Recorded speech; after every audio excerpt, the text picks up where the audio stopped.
ग्राहक भी नहीं आया, आंख में आंसू भर रहे हैं। आज दिन भर कैसे गुजारा चलेगा, परिवार की कैसे पूर्ति होगी। उस समय पर मेरा दुकान पर बैठे हुए एक एक भाई से निवेदन है, उस समय पर रोना नहीं है, दुखी नहीं होना। उस समय पर गादी पर बैठकर श्री शिवाय नमस्तुभ्यम। हम तो आप लोगों से कहते रहे हैं और आज फिर कह रहे हैं।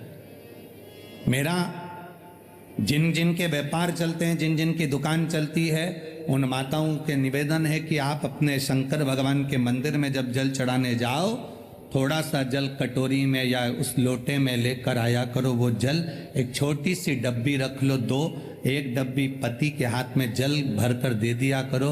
दुकान पर जब प्रवेश करो ना, तो थोड़ा सा जल छीट देना, मेरा बाबा स्वयं आएगा, कार्य कर दो।